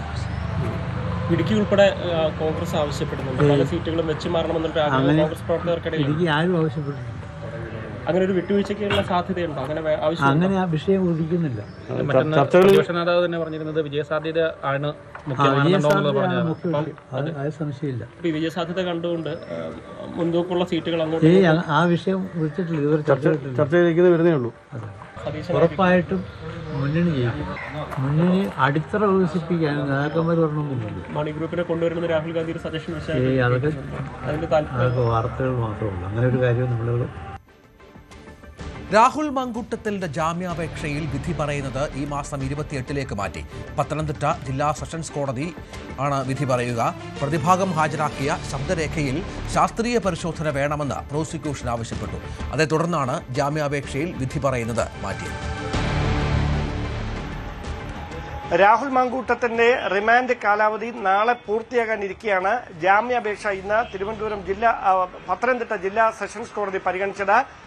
പക്ഷേ ഈ കേസിൽ വിധി പറയുന്നത് വരുന്ന 28-ാം തീയതി ബുധനാഴ്ചയിലേക്ക് മാറ്റിവെച്ചിരിക്കുകയാണ്. അതായത് അതുവരെ രാഹുൽ റിമാൻഡിൽ തുടരുന്ന ഒരു സാഹചര്യം ഉണ്ടാകും. എടുത്തു പറയേണ്ടുന്ന കാര്യം, ആദ്യത്തെ അതിജീവിതയുടെ കേസിലും ആദ്യത്തെ പരാതിക്കാരിയുമായി ബന്ധപ്പെട്ട കേസിലും മുൻകൂർ ജാമ്യാപേക്ഷയിൽ വിധി പറയുന്നതും 28-ാം തീയതി ബുധനാഴ്ചയാണ്. ഹൈക്കോടതിയാണ് കേസ് പരിഗണിക്കുന്നത്. അതിൽ ഗുരുതരമായ ആരോപണങ്ങൾ രാഹുലിനെതിരെ ഉന്നയിച്ചുകൊണ്ട് ഈ പരാതിക്കാരി സത്യവാങ്മൂലം സമർപ്പിച്ചിരുന്നു. ആ സത്യവാങ്മൂലം കൂടി പരിഗണിച്ചതിന് ശേഷമാകും 28-ാം തീയതി ഹൈക്കോടതി ആ കേസിൽ വിധി പറയുക. ഒരുപക്ഷെ പ്രോസിക്യൂഷന്റെ ഭാഗത്തുനിന്ന് ഈ 3 കേസുകൾക്കും സമാന സ്വഭാവമുണ്ട് എന്ന തരത്തിലുള്ള ഒരു വാദമുഖം ഉയർത്തിയിരുന്നു. പത്തനംതിട്ട സെഷൻസ് കോടതിയിലും അതേ വാദം തന്നെയാണ് പ്രോസിക്യൂഷൻ ഉന്നയിച്ചത്. അത് തന്നെയാണ് ഹൈക്കോടതിയിലും അവർ ഉന്നയിച്ചിരിക്കുന്നത്. അങ്ങനെയെങ്കിൽ ഒരുപക്ഷെ ഹൈക്കോടതി ഈ കേസ് പരിഗണിച്ചതിന് ശേഷം മാത്രം പത്തനംതിട്ട ജില്ലാ സെഷൻസ് കോടതിയും ഇതേ സമാനമായ കുറ്റകൃത്യം കണ്ടെത്തിയിട്ടുള്ള കേസിലും വിധി പറയാനായി മാറ്റിവെച്ചിരിക്കുന്നത് ഒരുപക്ഷെ ഹൈക്കോടതി ഈ കേസ് 28-ാം തീയതി പരിഗണിക്കാനിരിക്കുന്ന പശ്ചാത്തലത്തിലാകും. എന്തായാലും രാഹുലിന് നാളെ റിമാൻഡ് കാലാവധി പൂർത്തിയാക്കി പുറത്ത് ഇറങ്ങാൻ കഴിയുന്ന സാഹചര്യമല്ല നിലവിൽ. 28-ാം തീയതി കേസ് വീണ്ടും പരിഗണിക്കുന്നതുവരെ, അതായത് കോടതി ഇത് വീണ്ടും വിധി പറയാനായി പരിഗണിക്കുന്നതുവരെ മാവേലിക്കര സ്പെഷ്യൽ സബ് ജയിലിൽ തുടരേണ്ട സാഹചര്യമാണ് നിലവിൽ. ദീപകിന്റെ ആത്മഹത്യയ്ക്ക് വഴിവെച്ച ഷിംജിതയുടെ വിവാദ വീഡിയോയുമായി ബന്ധപ്പെട്ട് പുതിയ പരാതി. സംഭവം നടന്ന ബസ്സിലെ യാത്രക്കാരിയാണ് പരാതി നൽകിയത്. പ്രചരിക്കുന്ന വീഡിയോയിൽ താനും ഉൾപ്പെട്ടിട്ടുണ്ട്. ഈ സാഹചര്യത്തിൽ വീഡിയോ നീക്കം ചെയ്യണമെന്നാണ് ആവശ്യം. പരാതിയുടെ വിശദാംശങ്ങൾ ലഭ്യമാക്കണമെന്ന് പോലീസിനോട് ആവശ്യപ്പെട്ടതായി ദീപകിന്റെ സഹോദരനും വ്യക്തമാക്കി. അതേസമയം ഷിംജിതയുടെ ജാമ്യാപേക്ഷ ഇന്ന് കോടതി പരിഗണിക്കും. ദീപകിൻ്റെ ആത്മഹത്യയുമായി ബന്ധപ്പെട്ട നിയമ നടപടികൾ പുരോഗമിക്കുന്നതിനിടെയാണ് മറ്റൊരു പരാതി കൂടി പോലീസിന് മുമ്പാകെ ലഭിച്ചിരിക്കുന്നത്. കണ്ണൂർ സിറ്റി പോലീസിനാണ് പരാതി ലഭിച്ചിരിക്കുന്നത്. ഈ സംഭവം നടന്ന സമയത്ത് ഷിംജിത എടുത്ത ദൃശ്യങ്ങളിൽ പതിഞ്ഞ ഒരു യുവതിയാണ് പോലീസിൽ പരാതി നൽകിയിരിക്കുന്നത്. സമൂഹ മാധ്യമങ്ങളിൽ നിന്നും തൻ്റെ ദൃശ്യങ്ങൾ നീക്കം ചെയ്യണമെന്നാവശ്യപ്പെട്ടാണ് പരാതി നൽകിയിരിക്കുന്നത്. ഇതുമായി ബന്ധപ്പെട്ട പരാതി ലഭിച്ചതായി ദീപകിൻ്റെ സഹോദരൻ മാധ്യമങ്ങളോട് പ്രതികരിച്ചു. പക്ഷേ ഏത് തരത്തിലാണ് പരാതി എന്നതിനെക്കുറിച്ച് കൃത്യമായ വിവരം പോലീസ് നൽകിയിട്ടില്ല. പരാതിയുടെ വിശദാംശങ്ങൾക്കായി വിവരാവകാശ നിയമപ്രകാരം അപേക്ഷ നൽകിയിട്ടുണ്ട് എന്നും ദീപകിൻ്റെ സഹോദരൻ പറഞ്ഞു. ഇങ്ങനെ ഒരു കുട്ടി കംപ്ലയിൻറ്റ് ചെയ്തെന്ന് പറഞ്ഞൊരു റെസിറ്റ് എനിക്ക് കിട്ടിയിരുന്നു. അപ്പോൾ ആ റെസിറ്റായിട്ട് ഇങ്ങനെ ബന്ധം വെച്ച് ട്രാഫിക്കിൽ ഞാൻ ബന്ധം വെച്ചിനി. ഞാൻ ട്രാഫിക് പോലീസുകാരായിട്ടും ബന്ധം വെച്ച്. അപ്പോൾ ഇത് കണ്ണൂരാണെന്ന് പറഞ്ഞു. അങ്ങനെ കണ്ണൂരായിട്ട് ഞാൻ കുറേ ദിവസങ്ങളായിട്ട് ബന്ധം വെച്ച് കളിക്കുന്നത്. അങ്ങനെ ഇന്നലെയാണ് അത് കറക്റ്റ് സിറ്റിയിലാണ് ഉള്ളത് പരാതിൻ്റെ കോപ്പിന്നു SI ഞാൻ സംസാരിച്ച്. അപ്പോൾ SI പറഞ്ഞ് കമ്മീഷൻ പറയാതെ നമുക്ക് തരാൻ പറ്റില്ല. അങ്ങനെ കമ്മീഷൻ ഓഫീസിലേക്ക് ഞാൻ വിളിച്ച് കമ്മീഷനായി സംസാരിച്ചപ്പോൾ എല്ലാവരുടെ ഭാഗത്തുനിന്നും നല്ല മറുപടിയാണ്, നല്ല വൃത്തിയിലുള്ള മറുപടി തന്നിട്ടുള്ളൂ എനിക്ക്. അപ്പോൾ ഈ സംഗതി കമ്മീഷണർ പറഞ്ഞ് നിങ്ങൾ വിവരാവകാശ പ്രകാരം നമുക്ക് തന്നാൽ ഞങ്ങൾ കറക്റ്റ് തരാമെന്ന് പറഞ്ഞ്. അങ്ങനെ ഞങ്ങൾ ഇന്ന് വിവരാവകാശ പ്രകാരം ഞങ്ങൾ കറക്റ്റായിട്ട് അത് അയച്ചേക്കണം. ഈ കുട്ടി ആരാന്നുള്ളതെല്ലാം അന്വേഷിക്കണം. ഈ കുട്ടീന് ഇങ്ങനെ പരാതി വന്നുകണോ ഇല്ല എന്നുള്ളതല്ലേ നമുക്ക് അറിയേണ്ടത്. ആ പരാതിയിൽ പറഞ്ഞത് SI പറഞ്ഞത് എന്താ വെച്ചിട്ടുണ്ടെങ്കിൽ ഇതിൽ ഈ കുട്ടീൻ്റെ ഫോട്ടോസ് അതിൽ വന്നപ്പോൾ അത് എടുത്ത് കളയണമെന്ന് പറഞ്ഞിട്ടാണ് ഈ കുട്ടി പരാതി കൊടുത്തത്. ആദ്യം ഇട്ട വീഡിയോ ഫസ്റ്റ് ഇവിടെ വിട്ട വീഡിയോയിലുള്ള ഇതാണ് ഒഴിവാക്കാൻ വേണ്ടിയിട്ടാണ് ഈ കുട്ടി പരാതിപ്പെട്ടത്. ദീപകിൻ്റെ മരണവുമായി ബന്ധപ്പെട്ട് അറസ്റ്റിലായി റിമാൻഡിൽ കഴിയുന്ന ഷിംജിതയുടെ ജാമ്യ ഹർജി ഇന്ന് ഉച്ചതിരിഞ്ഞ് കോടതി പരിഗണിക്കും. തന്നോട് മോശം രീതിയിലുള്ള പെരുമാറ്റം ദീപകിൻ്റെ ഭാഗത്തുനിന്നും ഉണ്ടായി എന്ന വാദത്തിൽ ഉറച്ചു നിൽക്കുകയാണ് ഷിംജിത. ഈ സംഭവം നടന്ന് തൊട്ടടുത്ത ദിവസം പോലീസ് മൊഴിയെടുത്തപ്പോൾ അത്തരത്തിൽ ഒരു ലൈംഗിക ഉദ്ദേശത്തോടുകൂടിയുള്ള സ്പർശനമാണ് ദീപകിൻ്റെ ഭാഗത്തുനിന്നും ഉണ്ടായതെന്നാണ് അവർ പറഞ്ഞിരുന്നത്. പിന്നീട് അറസ്റ്റിലായ ശേഷം പോലീസ് മൊഴിയെടുത്തപ്പോഴും ഇക്കാര്യം ആവർത്തിക്കുകയാണ് ചെയ്തത്. എന്തായാലും അത്തരത്തിൽ ഒരു നടപടിക്രമങ്ങൾ ദീപകിൻ്റെ ഭാഗത്തു നിന്നും മോശമായ രീതിയിലുള്ള പെരുമാറ്റം ഉണ്ടായില്ല എന്നാണ് പോലീസിൻ്റെ അന്വേഷണത്തിൽ ആദ്യഘട്ടത്തിൽ കണ്ടെത്തിയിരിക്കുന്നത്. CCTV ദൃശ്യങ്ങൾ പരിശോധിച്ചതിൽ അസ്വാഭാവികമായ ഒരു കാര്യവും ബസ്സിൽ നടന്നിട്ടില്ല. നിയമപരമായ പരിജ്ഞാനമുള്ള ഷിംജിത ഇക്കാര്യം ബസ് ജീവനക്കാരോടോ സഹയാത്രികരോടോ അല്ലെങ്കിൽ പോലീസിനോടോ അറിയിച്ചിട്ടില്ല. അതുകൊണ്ട് തന്നെ ഇദ്ദേഹം ഇത്തരത്തിലൊരു വീഡിയോ സമൂഹമാധ്യമത്തിൽ പോസ്റ്റ് ചെയ്താൽ ജീവഹാനി വരെ ഉണ്ടാവാം എന്ന് അറിഞ്ഞുകൊണ്ടാണ് ഈ കാര്യങ്ങൾ ചെയ്തത്. അതുകൊണ്ട് അന്വേഷണം പ്രാഥമിക ഘട്ടത്തിലായതിനാൽ ജാമ്യം നൽകരുത് എന്ന് പോലീസ് ആവശ്യപ്പെട്ടു. ജാമ്യം നൽകിയാൽ മറ്റു സ്ത്രീകളും സമാന രീതിയിൽ തന്നെ വീഡിയോ ദൃശ്യങ്ങളെടുത്ത് പ്രചരിപ്പിക്കും, ഒരുപാട് ആത്മഹത്യകൾ ഉണ്ടാവുകയും ചെയ്യുമെന്ന വിചിത്രമായ വാദവും ഈ റിമാൻഡ് റിപ്പോർട്ടിൽ പോലീസ് പറയുകയും ചെയ്തിരുന്നു. എന്തായാലും ഇന്നത്തെ ജാമ്യ ഹർജിയെ പോലീസ് പ്രോസിക്യൂഷൻ എതിർക്കും. അന്വേഷണം പ്രാഥമിക ഘട്ടത്തിലായതിലും ഒപ്പം ഇവരെ പുറത്തേക്ക് വിട്ടാൽ സുരക്ഷാ കാര്യങ്ങൾ ഉണ്ടാവുമെന്നും ചൂണ്ടിക്കാട്ടിയാവും എതിർക്കുക എന്ന വിവരങ്ങൾ തന്നെയാണ് ലഭിക്കുന്നത്. മെന്റലിസ്റ്റ് ആദി ഭീഷണിപ്പെടുത്തിയെന്ന ആരോപണവുമായി പരാതിക്കാരൻ ബെന്നി വാഴപ്പിള്ളി ന്യൂസ് 18നോട് സോഷ്യൽ മീഡിയയിൽ തനിക്ക് ഫോളോവേഴ്സ് ഉണ്ടെന്നും അതിലൂടെ പരാതിക്കാരനെ മോശമായി ചിത്രീകരിക്കുമെന്നും ആദി പറഞ്ഞു. സഹായിക്കണമെന്നാവശ്യപ്പെട്ടതിനാണ് ഷോയ്ക്ക് വേണ്ടി ആദിക്ക് 35 ലക്ഷം രൂപ നൽകിയതെന്നും പണം ആവശ്യപ്പെട്ടപ്പോൾ നഷ്ടത്തിലാണ് എന്ന മറുപടിയാണ് ലഭിച്ചതെന്നും ബെന്നി ന്യൂസ് 18നോട് പറഞ്ഞു. കഴിഞ്ഞ ദിവസമാണ് മെന്റലിസ്റ്റ് ആദിക്കെതിരെ കൊച്ചി സ്വദേശിയായ ബെന്നി വാഴപ്പിള്ളി എറണാകുളം സെൻട്രൽ പോലീസിന് പരാതി നൽകിയത്. വളരെ ഗുരുതരമായിട്ടുള്ള ആരോപണമാണ് ഇതിൽ ഉന്നയിച്ചിരിക്കുന്നത്. ഈ പരാതിയിൽ പറയുന്നത് പ്രകാരം ഈ മെന്റലിസ്റ്റ് ആദി കേരളത്തിലുടനീളം നടക്കുന്ന ഒരു ഇൻസോമിനിയ എന്നുള്ളൊരു ഷോ, ആ ഷോയുടെ ഭാഗമായി തൻ്റെ പക്കൽ നിന്ന് 35 ലക്ഷം രൂപ വാങ്ങിയിരുന്നു. അതിനുശേഷം ഈ ലാഭവിഹിതവും അതോടൊപ്പം തന്നെ മുതൽ മുടക്കും തിരികെ നൽകാമെന്ന് പറയുകയും പക്ഷേ ഷോ കഴിഞ്ഞ ശേഷം ആ പണം തിരികെ നൽകിയില്ലെന്നും പിന്നീട് സമീപിച്ചപ്പോൾ ആദിയും ഒപ്പം ഉണ്ടായിരുന്നവരും തന്നെ പരിഹസിച്ചു എന്നുമാണ് ഈ പരാതിയിൽ പറയുന്നത്. ഈ പരാതിക്കാരൻ ന്യൂസ് 18നോട് പ്രതികരിച്ചു. അതിൽ ഏറ്റവും പ്രധാനപ്പെട്ട കാര്യം ഇയാൾ പറയുന്നത് 2024 മുതലാണ് ആദിയെ പരിചയപ്പെടുന്നത്. അന്നു മുതൽ നല്ല സൗഹൃദത്തിലായിരുന്നു. അതിനിടയിൽ 2 തവണ തൻ്റെ ഫ്ലാറ്റിലും തൻ്റെ വീട്ടിലും കാണാൻ വന്നു. ആ കണ്ണൂരിലുള്ള വീട്ടിൽ വെച്ചിട്ടാണ് തനിക്ക് സാമ്പത്തികമായ ഒരുപാട് ബുദ്ധിമുട്ടുണ്ടെന്നും തനിക്കിങ്ങനെ ഒരു ഷോ നടത്താൻ ആഗ്രഹമുണ്ട്, അതിലേക്ക് സാമ്പത്തികമായി സഹായിക്കണമെന്ന് ആവശ്യപ്പെടുകയും ചെയ്തു. ഇതിൻ്റെ അടിസ്ഥാനത്തിലാണ് 35 ലക്ഷം രൂപ നൽകിയത്. ആദ്യം തന്നെയാണ് ഇതിൻ്റെ ലാഭവിഹിതം തരാമെന്നുള്ള വാഗ്ദാനം ഇങ്ങോട്ട് വെച്ചത്. അതോടൊപ്പം തന്നെ മറ്റ് ഷോയും താൻ മുഖേന ആയിരിക്കും ഇനി പോവുക എന്നൊരു വാഗ്ദാനം കൂടി ആദ്യം നൽകിയെന്നാണ് പരാതിക്കാരൻ ന്യൂസ് 18നോട് പറഞ്ഞത്. എന്നെ കാണാൻ വേണ്ടി കണ്ണൂർ വന്ന് എൻ്റെ വീട്ടിൽ, അന്ന് ഞാൻ തനിച്ചേ ഉണ്ടായിരുന്നില്ല, എൻ്റെ വീട്ടിൽ 2 ദിവസം താമസിച്ചു. 2 ദിവസം താമസിച്ചിട്ട് പുള്ളി ഈ 10 ഷോ പുള്ളിക്ക് ചെയ്യണമെന്നും അതിന് ഇത്ര രൂപ മുതൽ മുടക്കുണ്ടെന്നും, അപ്പോൾ അതിനായിട്ട് എൻ്റെ അടുത്തുനിന്ന് ഒരു 35 ലക്ഷം രൂപ പുള്ളി കടമായിട്ട് മേടിച്ചു. അപ്പം ഈ പൈസ മേടിക്കുമ്പോൾ പുള്ളി എൻ്റെ അടുത്ത് പറഞ്ഞ വാക്ക്, ഈ വരുന്ന ഒരു വർഷത്തേക്കുള്ള ഷോയുടെ ഡേറ്റ് മുഴുവൻ എനിക്ക് തന്നേക്കാമെന്ന്, ഞാൻ മുഖാന്തരം ചെയ്തോളാമെന്നും, പിന്നെ അതുപോലെ തന്നെ ഈ 10 ഷോയിൽ കിട്ടുന്ന പ്രോഫിറ്റിൻ്റെ ഒരു 1/3 തരാമെന്നൊക്കെ ആയിരുന്നു എനിക്ക് വാഗ്ദാനം ചെയ്തത്. ഇതൊന്നും നടന്നില്ല. ഷോ കഴിഞ്ഞു, കണക്ക് ചോദിച്ചപ്പം കണക്കില്ല, പൈസ ചോദിച്ചപ്പം ഷോ നഷ്ടത്തിലാണെന്നുള്ളത്. ഞാൻ പറഞ്ഞു ഷോ നഷ്ടത്തിലാണെന്നുണ്ടെങ്കിൽ, കാരണം മിക്കവാറും എല്ലാ ഷോസും എനിക്കൊന്നൊരു 90% ഷോസും സോൾഡ് ഔട്ടാണ്. ഷോ നഷ്ടത്തിലാണെന്നുണ്ടെങ്കിൽ എനിക്ക് തരാമെന്ന് പറഞ്ഞ പ്രോഫിറ്റ് ഷെയർ അല്ലേ വേണ്ടെന്ന് നോക്കാൻ വേണ്ടി പറ്റുള്ളൂ. അപ്പം ഈ പറഞ്ഞ പോലെ നമ്മൾക്ക് നമ്മുടെ അടുത്തൊന്നും കടമായി വാങ്ങിയ പൈസ തരാൻ പറ്റില്ല എന്ന് പറയാൻ വേണ്ടി പറ്റില്ലല്ലോ. അപ്പം അങ്ങനെ പറഞ്ഞ് പുള്ളി, ഞാൻ അന്ന് വരെ കണ്ട ഒരു മനുഷ്യനെയല്ല ഞാൻ അന്ന് കണ്ടത്. എന്നാൽ ഷോ കഴിഞ്ഞതിന് ശേഷം ലാഭവിഹിതമോ മുടക്കുമുതലോ നൽകാത്തതിനെ തുടർന്ന് ആദിയെ സമീപിച്ചപ്പോൾ ആദ്യം പറഞ്ഞത് ഈ ഷോയിൽ നിന്നും ലാഭമൊന്നും തന്നെ കിട്ടിയില്ല എന്നുള്ള മറുപടിയാണ്. ഇത് അപ്പോൾ അങ്ങനെയാണെങ്കിൽ തൻ്റെ പണം, ഈ മുടക്കിയ മുതലെങ്കിലും തിരിച്ചു തരണമെന്ന് പറഞ്ഞപ്പോൾ തരില്ല എന്നൊരു നിലപാടാണ് ആദ്യം സ്വീകരിച്ചത്. പോലീസിൽ പരാതി നൽകിയപ്പോൾ തന്നെ ഭീഷണിപ്പെടുത്തിയെന്നും പരാതിക്കാരൻ പറയുന്നുണ്ട്. അപ്പം ഞാൻ പറഞ്ഞപ്പോൾ ഞാൻ ലീഗലായിട്ട് പോയിക്കോളാം എന്ന് പറഞ്ഞു. അപ്പോൾ അന്നേരം എന്നെ പുള്ളി ഭയങ്കരമായിട്ട് ഭീഷണിപ്പെടുത്തുന്ന രീതിയിലൊക്കെ സംസാരിക്കാൻ തുടങ്ങി. പുള്ളി കേരള പോലീസിനെ പല ഇൻവെസ്റ്റിഗേഷനിലും സഹായിക്കുന്ന ഒരു മനുഷ്യനാണ് ഒക്കെ എൻ്റെ അടുത്ത് പറഞ്ഞു. പിന്നെ അതുപോലെ തന്നെ പുള്ളിയുടെ സോഷ്യൽ മീഡിയയിൽ പുള്ളിക്ക് അത്യാവശ്യം ഫോളോവേഴ്സും റീച്ചൊക്കെ ഉള്ളതാണ്. അതിനകത്തൊക്കെ ഞാനൊരു പോസ്റ്റ് ഇട്ട് കഴിഞ്ഞാലത്തെ അവസ്ഥ പിന്നെ ചേട്ടൻ അറിയാമല്ലോ എന്നൊക്കെ ചോദിച്ചു വന്ന് കഴിഞ്ഞപ്പോഴത്തേനും എൻ്റെ വൈഫിനത് ഭയങ്കര പേടിയായി. ശരിക്കും പറഞ്ഞു കഴിഞ്ഞാൽ നമ്മളിവിടെ തന്നെ താമസിക്കുന്ന ആൾക്കാരാണ്, എന്താണ് ഇത്. അപ്പം അങ്ങനെയാണ് ഞാനൊരു സ്റ്റേഷനിലേക്ക് ഒരു കംപ്ലയിൻ്റായിട്ട് പോയേക്കാമെന്ന് തീരുമാനിച്ചത്. പിന്നെ അതുകൂടാതെ എനിക്ക് കമൻറ്റ് ചെയ്യുന്നതിൽ കുറച്ച് പരിമിതികളുണ്ട്, കാരണം പോലീസിൻ്റെ ഇൻവെസ്റ്റിഗേഷനിലിരിക്കുന്ന ഒരു മാറ്ററാണ്. എങ്കിൽ പോലും ഞാനിത് പറയാനുള്ളൊരു കാരണം, ഇനിയും ആൾക്കാർ പറ്റിക്കപ്പെട്ടിട്ടുണ്ട്. ഇതേപോലുള്ള ഒരുപാട് പേര് ഈ ഒരു ഷോ തുടങ്ങിയതിന് ശേഷം എൻ്റെ അടുത്ത് പലരും വിളിച്ച് വാണിംഗ് തന്നിരുന്നു, പിന്നെ ബി കെയർഫുൾ, കുറച്ച് അക്യൂസേഷൻസ് മാർക്കറ്റിൽ ഓൾറെഡി ഉണ്ട്, നമുക്കറിയില്ല.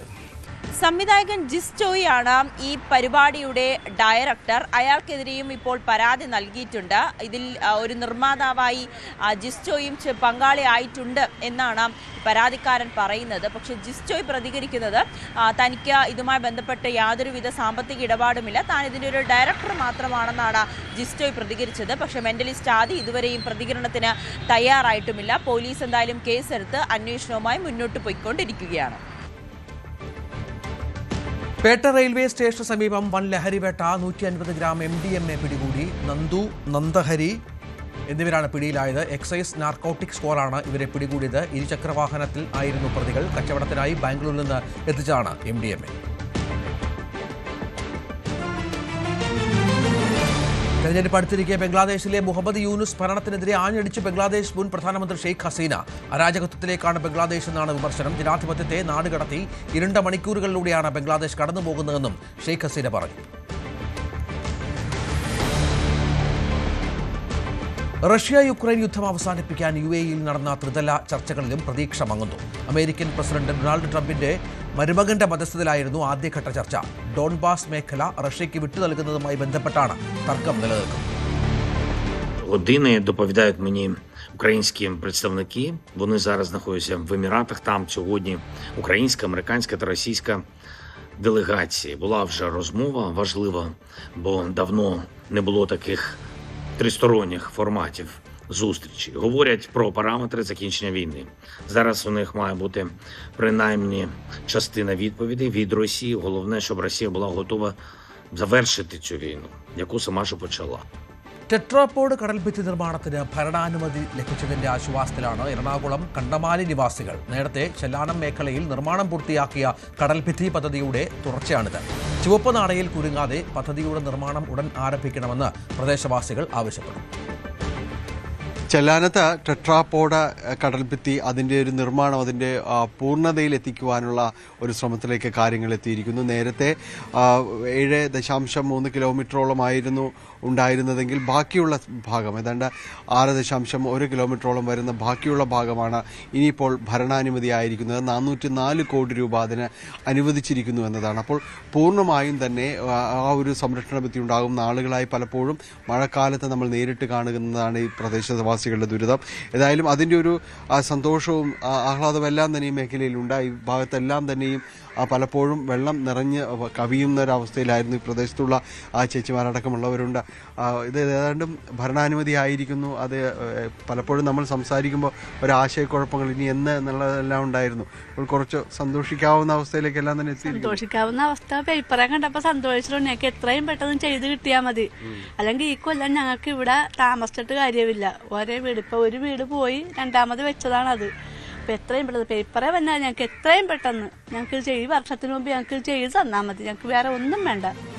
എങ്ങനെയെങ്കിലും ഒന്ന് നിർമ്മാണം ഒന്ന് തുടങ്ങിയാലേ ഞങ്ങൾക്കൊരു സമാധാനമുള്ളൂ. പേപ്പറെ കണ്ടതല്ല, പണി തുടങ്ങി കാണണം. അതാണ് ഞങ്ങളുടെ ആശ. അത് കണ്ടാൽ മതി.